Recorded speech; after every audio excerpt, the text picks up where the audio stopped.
Hello everyone, I'm Ziyun, a second-year master in applied financial math. I'm in group standard error, and today I will introduce the background of our project.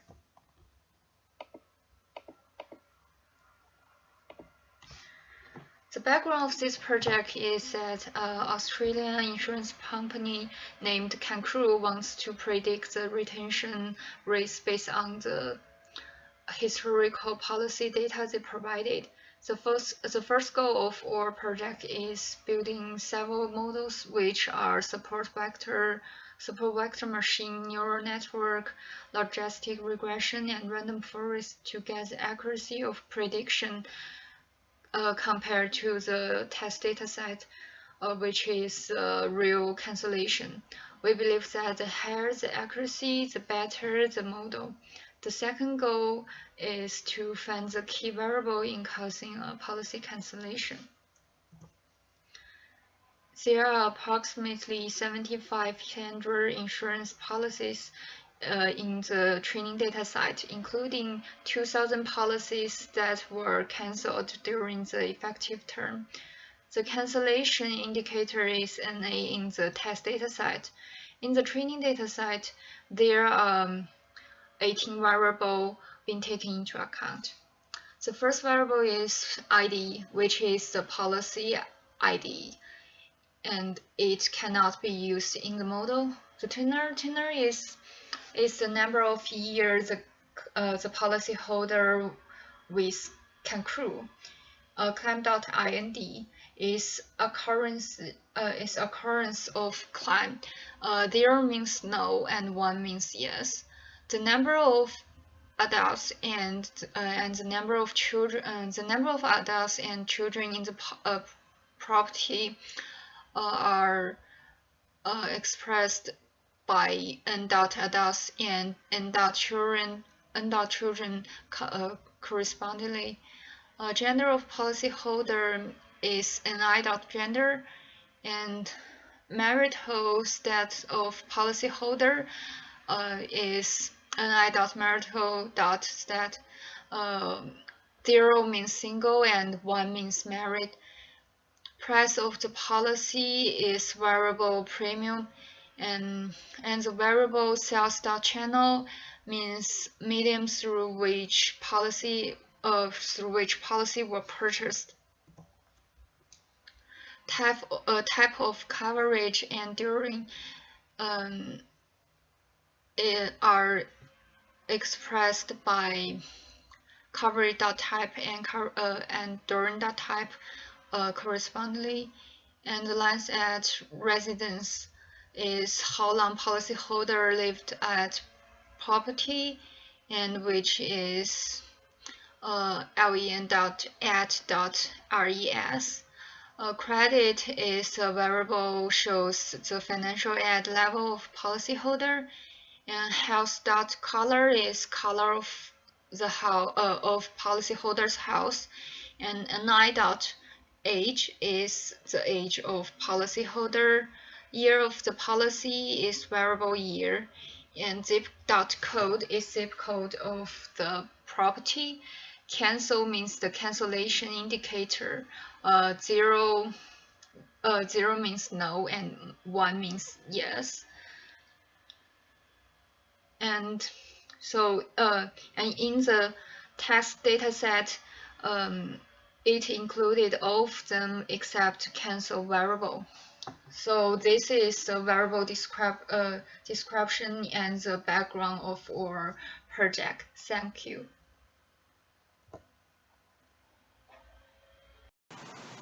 Hi everyone, this is Shangqu Liu, a UConn master student majoring in biostatistics. This semester, I just learned data mining course, and then I will introduce our final project of my part. Okay, let's turn to our project.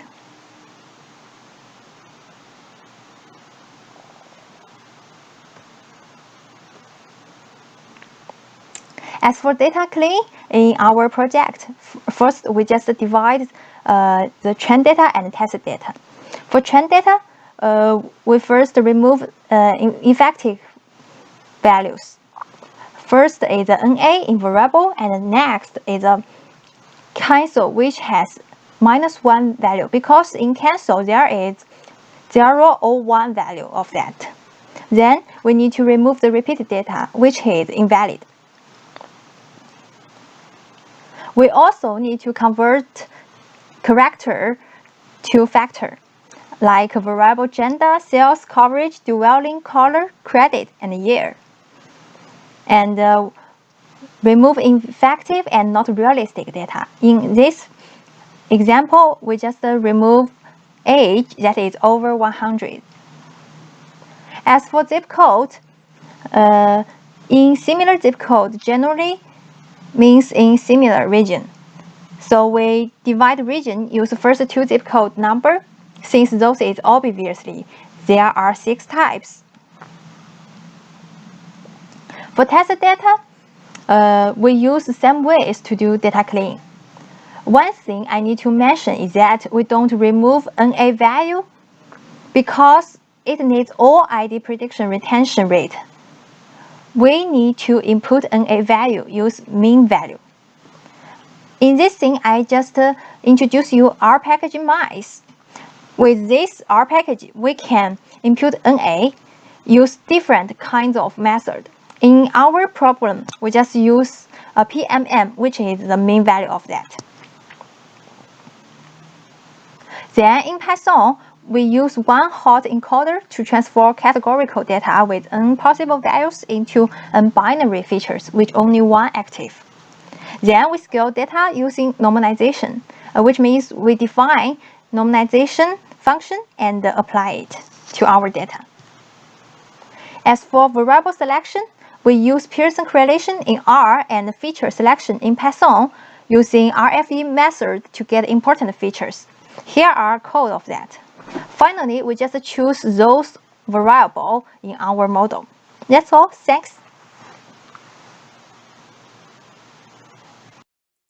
Hello everyone, my name is Xiaoshe from Statistics Department, and today I will introduce you about modeling with random forest in our project. Let's start it now. The first step of modeling is applying the one-hot encoder to our categorical data. Secondly, we normalize the whole dataset with this Gauss standardization. Then we fit the random forest classifiers with these parameters. Let's learn something about these parameters. An estimator is the number of trees in the forest. The criterion is a function to measure the quality of a slate. We just use the default value here. And the maximum features is the number of features we consider when looking for the best slate.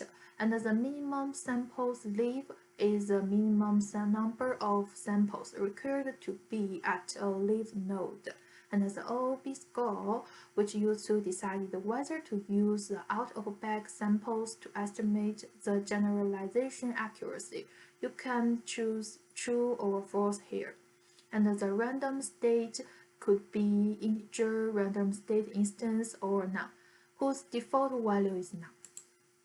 Then we can choose the parameters. For example, we want to find the best parameter of minimum samples leaf. So we set the sample leaf options equal to 1, 4, 10, 25, 15, and we do the for loop.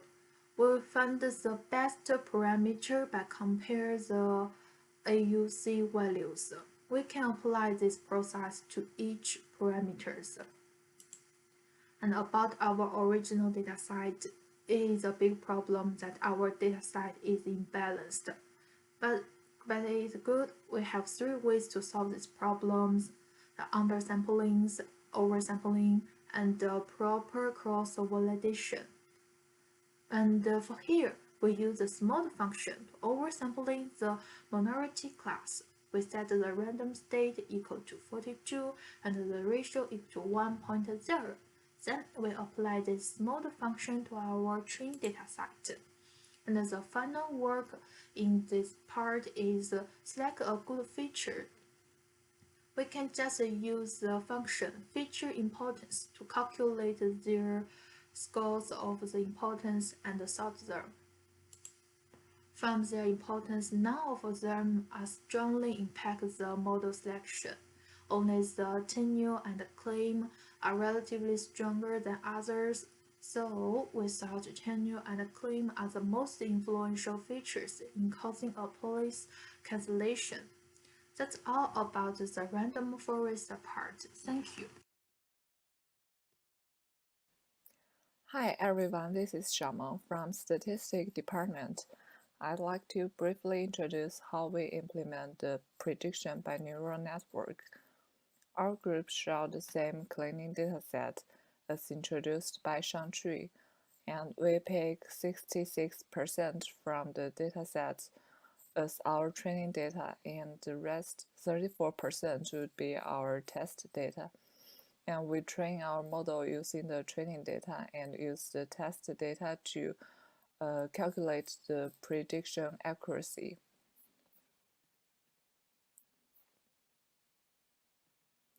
And we set our network as 3 layers, one input layer, one hidden layer, and one output layer. The hidden layer is consists of 100 neurons.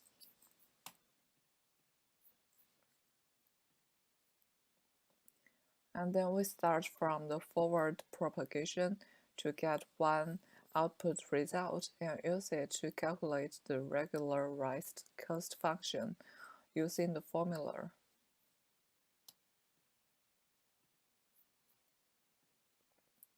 After we get the cost function, we do the arrow back propagation to calculate the gradient.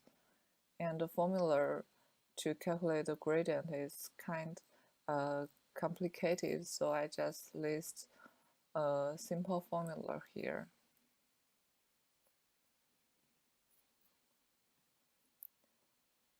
And then we use the gradient descent algorithm to do the optimization and use the optimized parameter to do the prediction.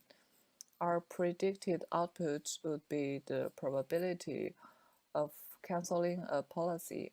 If the probability is greater than 0.5, then we convert it into 1, which means we will cancel the policy. And if the probability is less than 0.5, we will convert it to 0, which means we will not cancel the policy. And we compare our predictions to the true dataset to calculate the accuracy.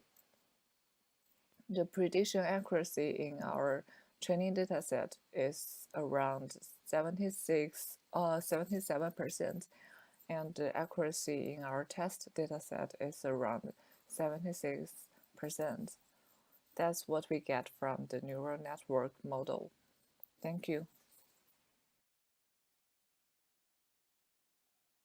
Hi, my name is Anthony Hirschberger. I am an actuarial student here at UConn, and I would like to go through a logistic regression model that I made in Python that predicts whether a person cancels or retains their homeowner's insurance policy. So firstly, why a logistic regression? Well, firstly, they're easy to read and simple. And if we want to make inferential statements on specific model terms, we can do just that. Also, they're classification models, so they will predict outcomes on binary or even dichotomous response variables. Thirdly, if we want to model a nonlinear relationship with linked to linear equations, we can do this through a logarithmic transformation. And lastly, the predictors can be ranked by their influence on the model, making its interpretability easy because we can see how effective each one of our predictors are, or influential. So as I alluded to before, we need a link function. Logistic regressions are part of a family of general linear models that are basically linked by a function that sets the relationship between the linear predictors and the mean of the response variable. For our logistic regression model, we will use the logistic function, otherwise known as a sigmoid function, to be the link function. And here below you can see the mathematics behind it, and we'll go into that a little bit more. The sigmoid function is useful because it can take any value of a set of input parameters and always output numbers between 0 and 1. And the reason why this is ideal is because when we're looking to predict probabilities, okay, and classify them, all we have to do is choose a threshold, say of 50%, and then we can put them into two separate bins, whether they canceled or whether they retained. The code here for that sigmoid function in Python is listed below. After we choose the link function, we need to form the regularized cost function. Now the cost function is the function we are going to use to minimize to the to obtain the optimal parameter estimates through minimizing the sum squared error. We also minimize the sum squared error in linear regression, but since we are working with non-linearity here, through the sigmoid function, we have to make sure that we choose a cost function that is also nonlinear. But we still want to minimize the sum squared error. Also, it's a regularized cost function, so it's going to have a penalty parameter to it. And what regularization does is try to control fitting of the parameters. If the magnitude of the parameters increases, well, there will be a penalty placed on the cost function. And here, as you can see, our prediction function will be nonlinear due to the sigmoidal transformation, and this is why we cannot use the same cost function in the linear regression, as I said before, and the code is listed here below. Now, to obtain our minimized cost function, we need a vessel to do that, and that is what regularized gradient descent will help us achieve. If our cost function has many local minimums, however, gradient descent may not find the optimal global minimum. So we have to keep that in mind. And as you can see, the code for regularized gradient descent is listed below. Now, when we enter our data set into Python, we may not want to use all the features. We may want to pick the ones that we find the most influential. So how we do that is through, or how I did that in my Python model, is through recursive feature elimination. And one thing that we have to do is pick some kind of criteria for whether a candidate variable should be eliminated from the model. And in my case, I chose AIC. Predictors are iteratively eliminated from the model, which means that all the predictors are put into the model, and then we can eliminate them as we so please. And in Python, we will choose the number of predictors that we want to have left. So if we have 14 or 15 predictors that we start with, and we choose 5 to remain, then it'll iteratively go through this process until it has 5 left. So another measure here is the variable of importance. As I said before, we can rank the variables from most to least important, which is one of the better features of logistic regression. But here, the drawback of recursive feature elimination is that it doesn't necessarily try all the combinations of the predictors, but it does save you time. And as you can see, here's the code in Python. And now we are outputting what recursive feature elimination will give us. You'll see the number of features we chose was 5. The selected features here shows all of the possible features that we could have in, and the ones that stayed in the model at the end are listed as true. And then we rank their importance. Those with a ranking of 1 were the ones that were chosen for the model, and then other features that weren't in the model can be ranked with most important being the lower number. So 5 would be much more important than 10. So after selecting that, we would like to start with 5 predictors and iteratively eliminate models and choose the best 5. That's what it's saying. And in this model, the 5 best predictors were adult, gender, premium, coverage, and age. And the output ranks their importance. Now, how we're going to measure how good our model is through the receiver operating characteristic. The ROC curve allows the user to view a continuous range of cutoff probabilities by calculating sensitivity and specificity. Sensitivity is a true positive rate, and it is conditioned on having the event, and specificity is the false positive rate, and it is conditioned on not having the event. So as you can see here, our model with 5 features produced an area under the curve of 0.58, okay, and along the bottom there is the false positive rate, and along the left side here we have the true positive rate.